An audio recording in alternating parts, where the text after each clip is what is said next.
दिवेघाट. कधी कधी एखाद्या ठिकाणी जाण्यापेक्षा तिथपर्यंतचा प्रवासच जास्त खास असतो. आजचा प्रवासही असाच काही होता. काही सुंदर रस्ते, काही ऐतिहासिक ठिकाणे आणि सह्याद्रीच्या कुशीत आपल्याला एक छोटासा इतिहास. पण या सगळ्याची सुरुवात होते या सुंदर दिवेघाटापासून. गुड मॉर्निंग भावानो, तुमचं सगळ्यांचं स्वागत आहे माझ्या या नवीन ब्लॉग मध्ये. तर आजचा प्रवास असणार आहे दिवेघाट पासून ते पुढे आपला असणार आहे सासवड पर्यंत. तिथून पुढे जाणार आहे आपण प्रतिबालाजीला आणि त्याच्यानंतरचा प्रवास तर कंटिन्यू राहणारच आहे. तर ब्लॉग मध्ये कंटिन्यू राहा. ब्लॉग तुम्हाला आवडला तर नक्की लाईक करा, कमेंट करा आणि शेअर पण करा.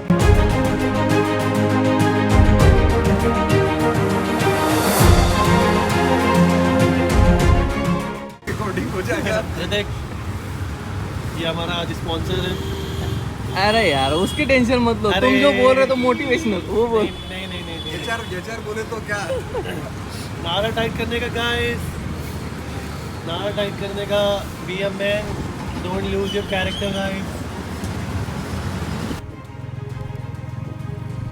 पुण्याच्या या रस्त्यावरून आपण पुढे निघालो की सह्याद्रीचा एक सुंदर भाग समोर येतो, तो म्हणजे दिवेघाट. आज आपण इथून फक्त प्रवास करतोय, पण त्याच रस्त्याने वर्षानुवर्ष हजारो वारकरी विठुरायाच्या दर्शनासाठी चालत जातात. आषाढी आणि कार्तिकी वारीच्या काळात आळंदी आणि देहू इथून निघालेल्या पालख्या पंढरपुराच्या दिशेने जातात. डोक्यांवर तुळशी वृंदावन, हातात भगवा आणि ओठावर एकच नाम, ज्ञानोबा माऊली तुकाराम. पायाखालचा रस्ता कितीही लांब असला तरी विठ्ठलाच्या भेटीची ओढ त्यांना पुढे चालवतच राहते. आणि म्हणूनच दिवेघाट हा फक्त एक घाट नाही, या घाटावरून जाणाऱ्या प्रत्येक वारकऱ्याच्या श्रद्धेचा एक छोटासा भाग आहे.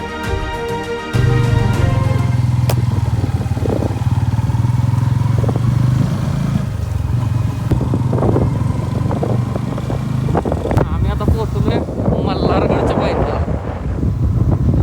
आता दिवेघाट केला. दिवेघाटात विठुरायाचं दर्शन घेतलंय आणि त्याच्यानंतर आता आपण आलोय मल्हारगड जवळ. आजचा ट्रेक मल्हारगड, त्याच्यानंतर आपण पुढे पण जाणार आहे. अजून हाय ट्रेक, ट्रॅव्हलिंग आहे आपलं अजून.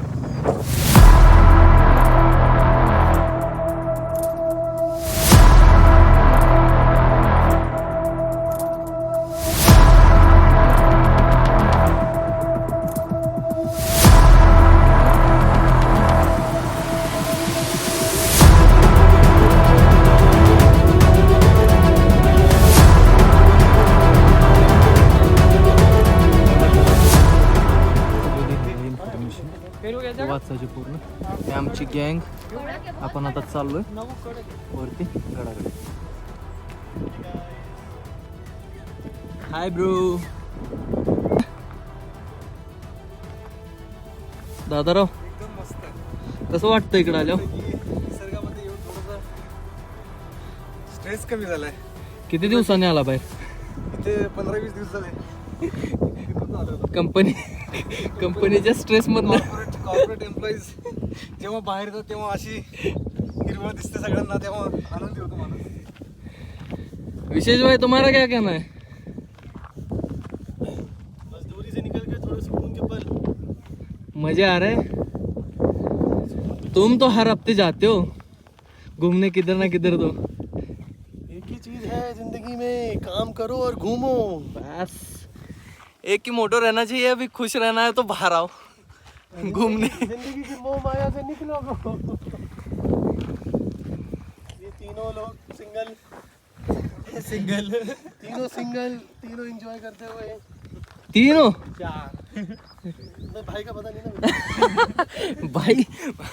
भाई अभी पहली बार आया है. पुणे में कदम रखा है. नहीं भाई तो पहले से पुणे में है.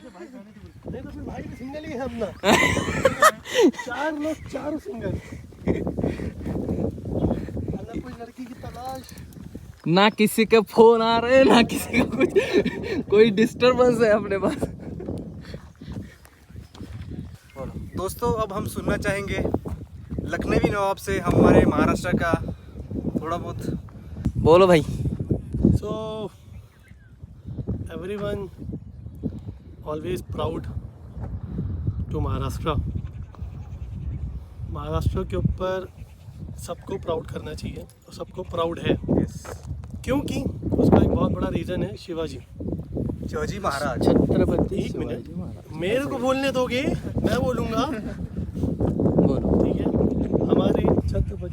शिवाजी महाराज, उन्होंने एक इकलौता वही थे जिन्होंने संपूर्ण भारत को, विश्व को भगवे रंग से रंगा, और उन्होंने ही भारत को भगवा दिया, और उन्होंने ही हिंदुत्व को आगे बढ़ाया। यस। तो मेरे लिए अगर मैं अपनी बात करता हूँ तो छत्रपति शिवाजी महाराज मतलब वो मेरे एक्चुअल राजा रहे हैं और राजा रहेंगे। To be proud, to dignity, to everything. Thank you. Chhatrapati Shivaji Maharaj की इथं माझ्या मित्राचं तुम्ही ऐकलं असेल, तो लखनौचा आहे आणि त्याच्या मनात महाराष्ट्राबद्दल किती प्रेम आहे तुम्हाला जाणवलंच असेल. आता इथून पुढं आम्ही जातोय, पुढं जिथं आपला भगवा फडकतोय त्या ठिकाणी थोडंफार फोटोशूट होणार, आम्ही तिथं व्हिडिओ वगैरे करणार थोडेफार, आणि तिथून पुढं पूर्ण गड फिरणार आहे, आणि तिथून पुढं तुम्हाला गडाबद्दल पण माहिती देतोयच. या गडाबद्दल मी सगळी माहिती देणारच, पण टोटल असणार आहे ती स्टोरी टेलिंग टाईपमध्ये. जर गेल्या वेळेचा पन्हाळा पावनखिंडचा जर ब्लॉग बघितला नसेल तर तो एकदा बघा. त्याच्यामध्ये जसं ज्या पद्धतीनं मी स्टोरी टेलिंग केलं होतं, ज्या पद्धतीनं गडाची पन्हाळा पावनखिंडची माहिती दिली होती, त्या पद्धतीनंच हे आपण ह्याच्यात असणार आहे. आता आपण मल्हारगडवर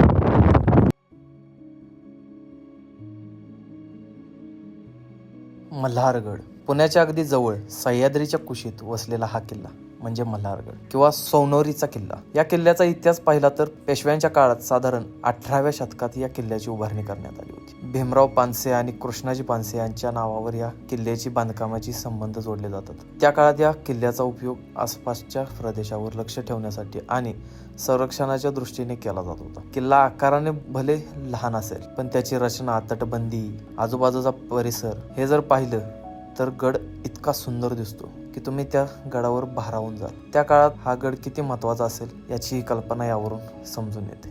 आज इथे इतिहासाच्या मोठ्या लढाया भले लढल्या नसतील पण या दगडांमध्ये त्या काळातील एक वेगळीच गोष्ट दडलेली आहे, आणि गडाच्या माथ्यावर पोचल्यानंतर खाली दिसणारा तो पूर्ण परिसर वेगळीच शांतता निर्माण करून देतो. तर खरंच असं वाटलं किल्ल्यावरती जास्त महत्वाचे असे काही इतिहास नाही घडला पण किल्ल्याचं सौंदर्य खूपच मनाला भावेल असा. दरवेळी लोक अशा किल्ल्यांवर जातात जे इंस्टाग्रामचे वगैरे प्रमोट करतात, जसे की राजगड आहे, रायगड आहे. तर तुम्ही जे इतिहासात बाकीचे पण गड किल्ले आहेत त्यांच्याकडे पण लक्ष द्या, त्यांचे पण इतिहास तुम्ही जाणून घ्या. एवढंच आहे. तिथून पुढे आपण जाणार आहे सासवडला.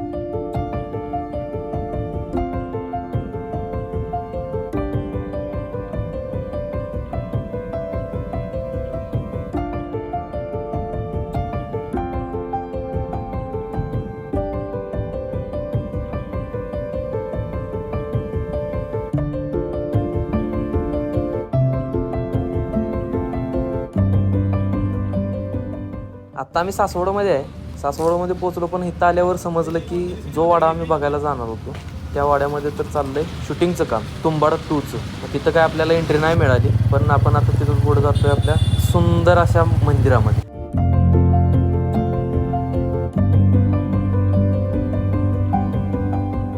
सासवड म्हटलं की पुरंदर, पेशव्यांचा इतिहास आणि इथली जुनी मंदिरं. पण आज आपण आलोय एका खास ठिकाणी. हे म्हणजे सासवडचं प्रसिद्ध संगमेश्वर मंदिर. कऱ्या आणि चांबळी नदीच्या संगमावर वसलेलं हे प्राचीन शिवमंदिर यादवकालीन स्थापत्याची आठवण करून देते.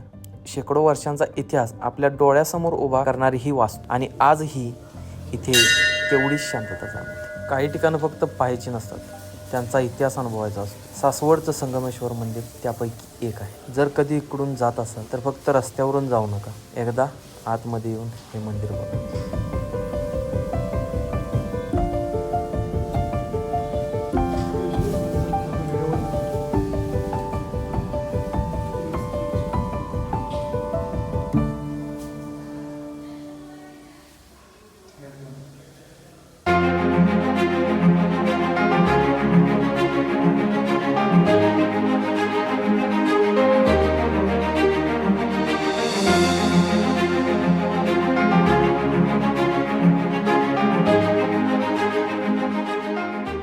महादेवांचं दर्शन घेऊन आमचा पुढचा प्रवास आता चालू झाला आहे, आणि आता पुढचा स्टॉप असणार आहे तो डायरेक्ट प्रतिबालाजी. मोबाईल काय आतमध्ये अलाउड नाही आहे, त्यामुळे पुढचं काही व्हिडिओ मी शूट केलेलं नाही. बाहेरूनच दर्शन तुम्ही घ्या.